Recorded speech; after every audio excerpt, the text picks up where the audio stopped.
Students, today I am going to talk about Angel Clare, the most important male character in the novel Tess of the D'Urbervilles. Angel Clare is the son of the Reverend Mr. Clare, a parson. He enters the novel at the very beginning, who dances with the girls of Merlot in the May dance and then disappears.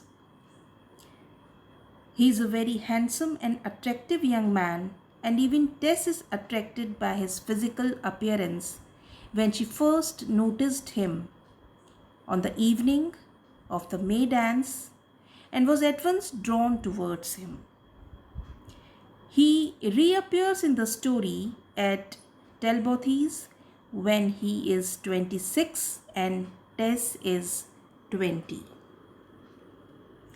He is a man of complex nature, and his character is also a round character. Though apparently unconventional, he is orthodox in nature. In his early years, he rebelled against his father's orthodox religious views. His father, old Mr. Clare, wished him to choose a clerical career, but Angel would not do so because he wanted to do something more, something different. He told his father that although he loves the church as one loves a parent, but he cannot honestly be ordained her minister as his brothers are. His unconventional views and his skeptic attitude towards social and religious practices prevented him from adopting a spiritual career. And he also could not go to university because, for according to his father, higher education was of no use if it was not used for the glory of God. Then next thing is, we can say that he is a kind of a slave to custom and conventionality. He is narrow-minded.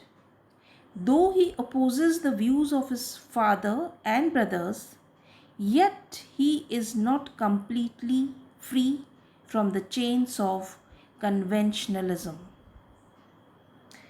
For example, if we talk about his views in relation to women, particularly Tess, he follows the narrow Victorian double standards. One principle for men, the other for women. So in his case, he wants Tess to forgive him, but he does not forgive her for the same type of fault. He is not ready to forgive Tess even when he knows that she has been a victim of social and economic conditions. And he flatly tells her that he believes in spotless character of a girl.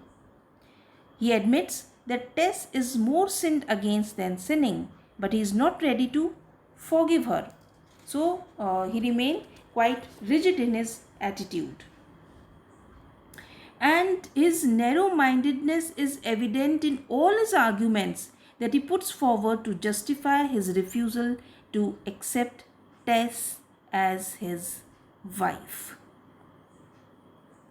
Then if we talk about him as a son, he is highly respectful of his parents. His father wanted him to enter divinity, to join the church like his brothers, but Angel was not convinced of its practices. Consequently, as a result, what happens? His father denied him university education, but Angel Clare accepts the situation without any complaint because he respects his father. And even when deciding to marry, he tries to respect his parents' feelings as far as possible. Then another trait of Angel Clare's character is that he is a very He's of romantic and poetic nature. He is a romantic visionary, and it is his romantic idealism that makes him refuse to forgive Tess for the fault for which she herself is actually not responsible. His romantic sensibility is shocked at Tess's revelation. At this point, his view of life changes. And as a lover, Angel is more romantic than rationalistic. His love for Tess is platonic. He does not look upon Tess as a creature of flesh and blood, as a living human being.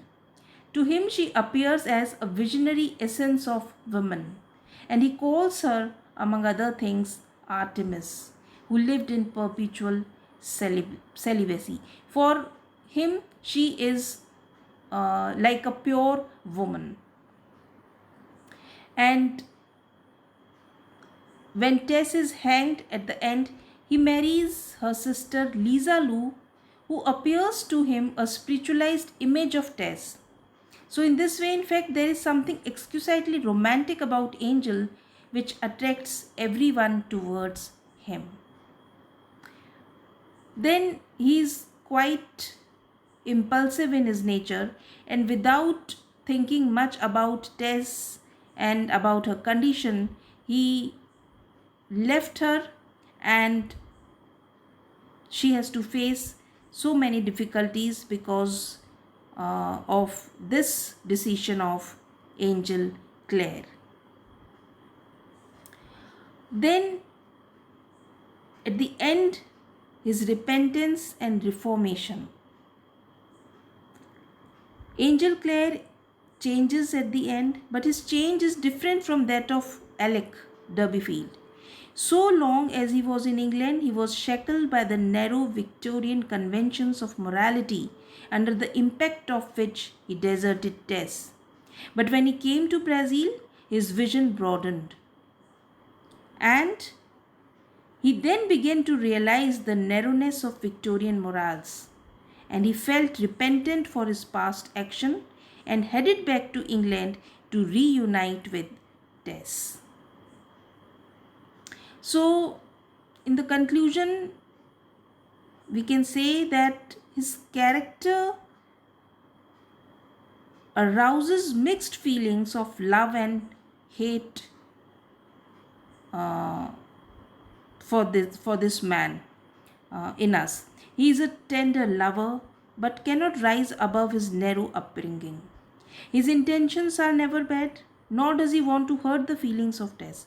Only he is as much a victim of circumstantial morality as Tess. So, these are the qualities or traits of the character of Angel Clare which we have discussed today. I'll just sum up the main points or repeat the main points on which you have to touch upon while explaining the character of Angel Clare. Like first one is his physical appearance. He's an attractive young man of 26. Then his apparently unconventional nature, but he is orthodox in his thinking. Then as a son. Then his romantic and poetic nature. Then his love and sympathy for Tess. His impulsive nature, the decision which he takes against Tess. And finally his repentance and reformation. So that's all for today. Thank you.